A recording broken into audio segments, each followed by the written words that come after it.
I don't know if you can see this, there is a tonload of shattered, broken glass all over the road, just where children are going to be playing.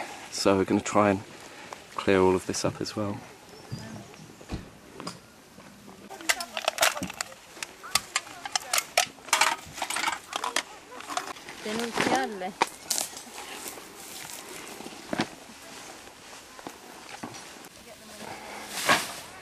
It's incredible just how much rubbish you can find. We've been pulling this up for the last maybe 10-20 minutes, and look at everything we found.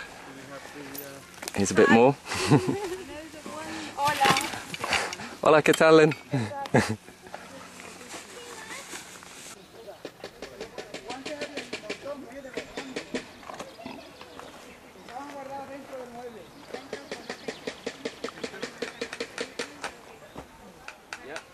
I'm here this morning just north of Marbella with Phil, who's the editor of La Chispa magazine.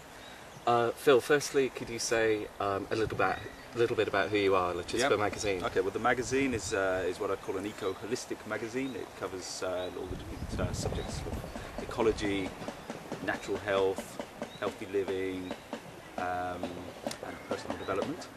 It's been running on the coast here for 6 years now, and we're here today to lend support to an eco group called Pinsapo, who operate around the Marbella area, doing things like we're doing today, clearing rubbish and planting trees, and generally trying to make people aware of the importance of looking after the environment. And could you just say a little bit about this area where we are? So this is the first time I've been here. We're in just above Marbella on the Costa del Sol, and this area is called Puerto Rico, and it's in between the town of Marbella and what they call the Concha, which is the very famous mountain that sits above Marbella. And this is an area which Antonio, who runs the group called Pinsapo, was explaining earlier, that is it's a private land, but it has public access, and they're trying to raise awareness of this area to become a natural park, protected and looked after as well. I think is the main sort of message, that it's not looked after, it's been used as a dumping ground. And so we've been here today to help clear it up, and this group do most of their work around Marbella. And are there more days like this coming up? What's the plan for the year? Okay, well, as far as Chispa is concerned, my intention with helping to organise these kind of things is that I believe that there's a lot of my readers who are interested in the environment but might not know how to access the ecological groups that do this kind of work. And then of course there's the ecological groups that always need volunteers, and the more help the better.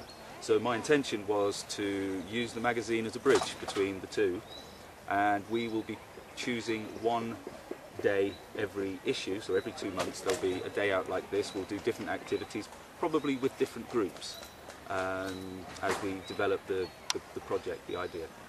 That's great. Well, as you'll see on the video, there's been a huge amount of rubbish that we've found already. You can probably hear people dumping it in some of the containers already. You'll see just how beautiful the spot is, but it is a bit of a shame that people leave rubbish here. But there's been quite a few people here today, haven't there been? I think there's been about, in total, about 50 people who've come up here. I mean, this is the thing, you can never have enough people to do this kind of work. And for me personally, you know, I have 2 small children, and to be able to bring them out and just show them how beautiful these places are and how important it is to respect the environment at their age, if they grow up with that attitude, then the world could be a better place. Exactly. There's been a lot of broken glass, you know, and again with children running around, but also for adults. I know for myself, you know, I've had quite a strenuous week this week, one way or another, and you know, I certainly like to get out into nature to really enjoy it. It's one of the things that it spoils the enjoyment of a lot of places that are like this, where you go and, like you say, you can't let the kids run around because of the dangers of the broken glass and the other rubbish that's around, which I think has, you know, a negative impact on the enjoyment of being out in places like this. Yeah. So last week you may have seen my video where we tried to protest against the motorway that's being built through the forest Pinar del Rey. To be honest, I think it needs maybe quite a few more people to get involved to really stop the motorway, and I was a little bit down because I didn't really know how successful that project will be, but I think actually coming on this kind of project where you really are having a positive impact. I think it's a great thing. I think it's great what the Chispa are doing with the eco groups. It's a great magazine. It's a free magazine that's every 2 months? Every 2 months. It's every 2 months.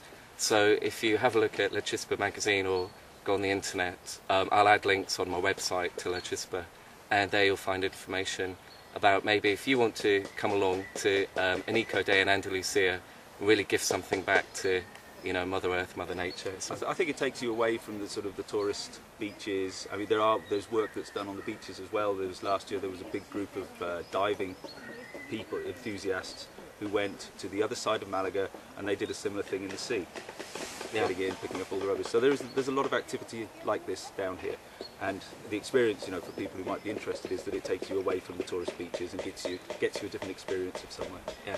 Well, thank you very much for speaking Pleasure. to me this afternoon. Thanks for your help and thanks for coming along. Yeah, no problem.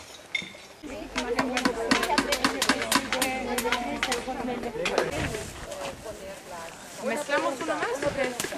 Pero ¿dónde hay agua?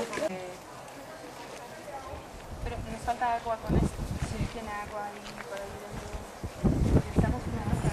Well, we're just whitewashing the gates and the entrance to the finca here, so hopefully you think I look really sexy as we do all the painting. We've done a lot of clearing and now we're getting ready with the paint. Let's all do also because they're only clearing just a narrow. Just clearing. Just clearing. The whole area or just... No.